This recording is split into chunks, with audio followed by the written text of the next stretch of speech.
Hello guys, welcome back to my channel. It's just a day after Thanksgiving. I think I told true that I said I am an amateur DIYer, so I just cut my finger using a table saw.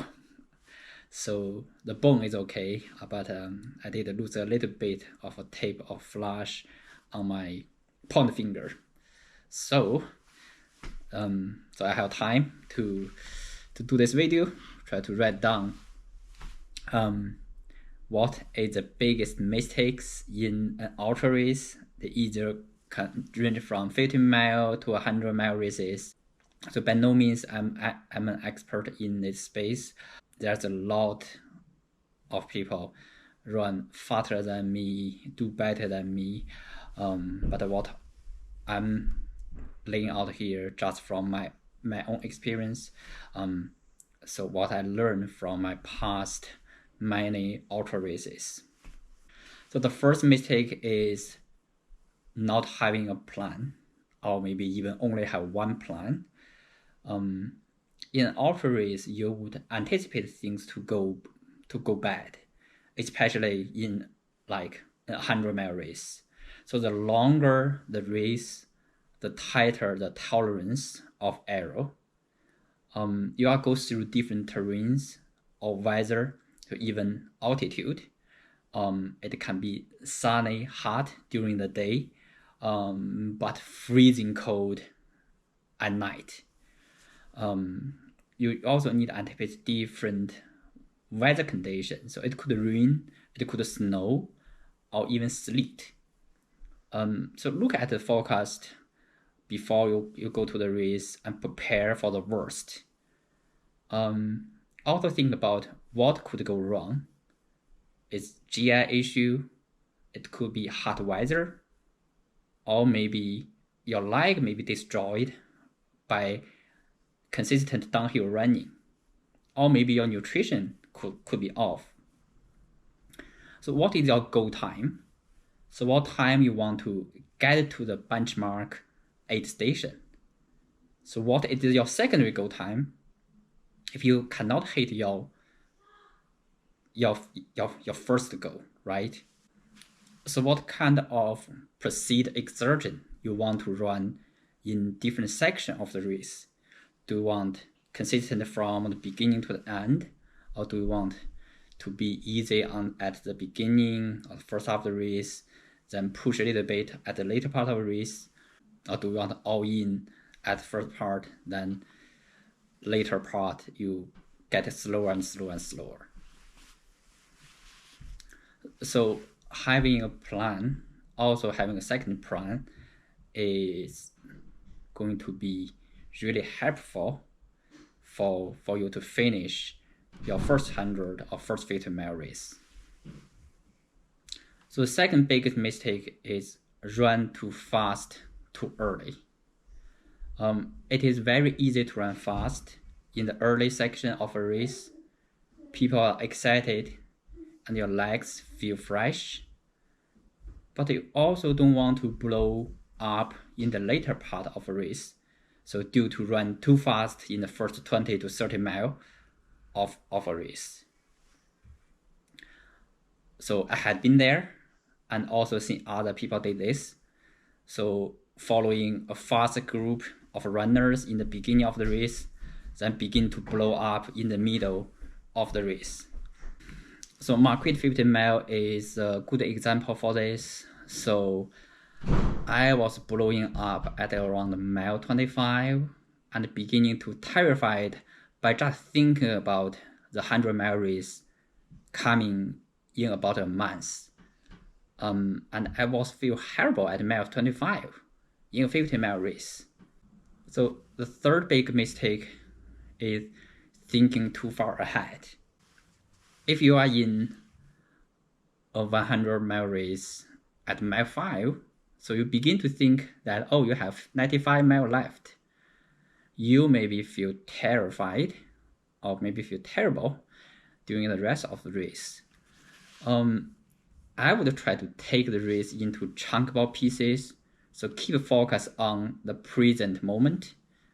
So what you can control, your effort, your fuel, focus on the terrain, and how long to the next aid station.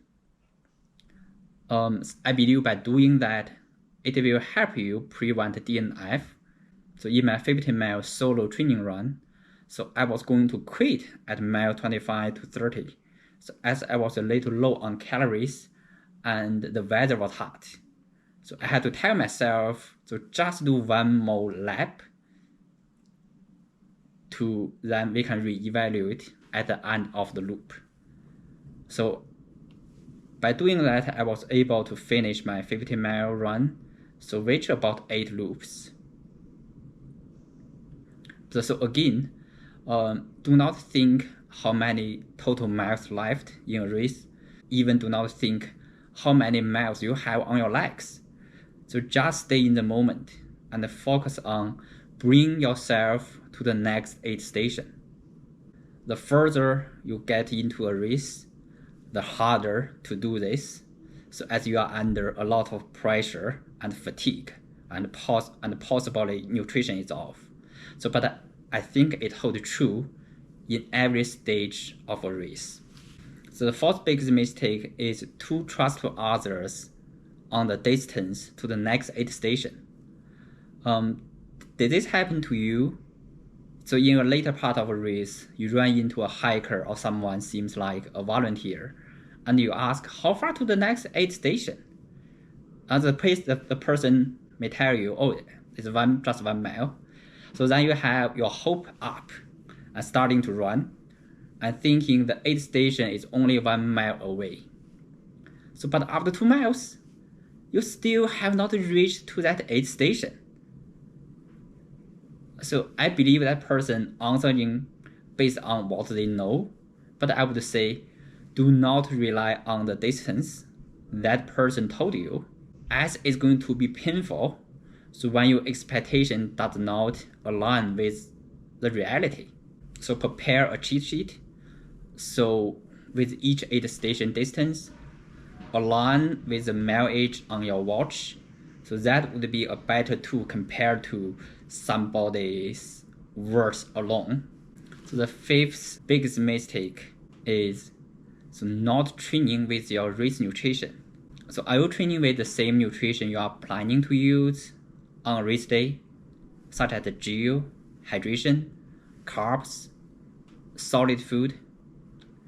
So are you using the same amount of nutrition that you are planning to use on the race day? So that's twofold. So first, are you using like the same brand gel, the same kind of food you are planning to use on a race day during your training? The second fold is, are you using the exact amount you're planning on using on race day during your training? Your stomach is made by muscle, which is trainable too. So, but you have to train it so it can perform the way you want it to perform during a race. So if you only take 200 calories per hour in your training run, but you want to use 300 calories per hour during a race, your stomach may not be able to handle that. So this happened to me in Versace 100. So I tried to take 300 calories every hour, but I was using 150 to 200 calories per hour during my training runs. So which led to consistent diarrhea, and I had to go to poop, try to find the bush every hour or two in Versace 100. So it slowed me down significantly, as I need to hold it in most of the second half of the race. On the other hand, I also understand nutritions are not cheap. So it could be very well a $20 training run when you try to mimic what you are going to do in a race. But I think still would be really helpful to do this in your long training runs to prevent an undesirable event happening during a race. So the sixth biggest mistake is not taking enough calorie. So have this happened to you? You feel cold, dizzy, sleepy at night in ultra race. You may think it is caused by sleep deprivation. So, but this may very likely caused by not taking enough calories. So your body is a furnace, so you need to keep fueling it so it have the energy it needed to perform. So keep fueling at night or later part of a race is essential if you want to finish strong. So I had no ideas on calorie intake topic until my last couple of ultras. And no wonder I always feel bunked at the end of the race previously, but still feel strong after the Vasage 100. So everyone is different, so you should figure out your calorie intake by yourself. So for me, I target 200 to 250 calories per hour for 50 mile and 300 calories per hour for 100 mile. I'm still trying to figure out what kind of gel or food suit me the most. So if you have any recommendation, leave a comment below.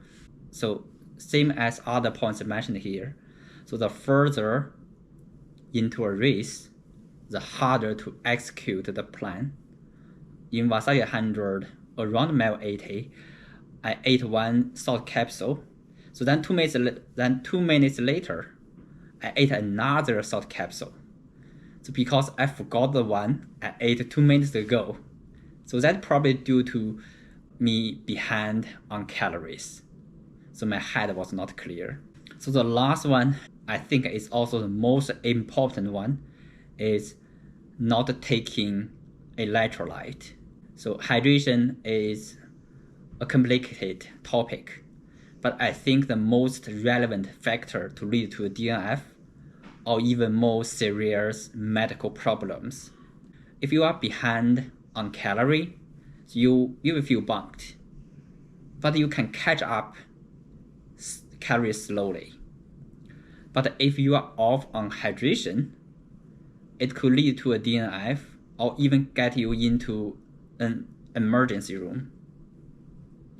So I got rhabdo in my 2022 Run Rabbit Run, 100 mile, so which is probably caused by not hydrating enough during the race. So, and my face and my body was swollen in the later part of the race, not to mention that I need to hydrate about 20 to 30% more at altitude compared to what I was training at sea level. So, but back then I had no idea. So hydration is not just water.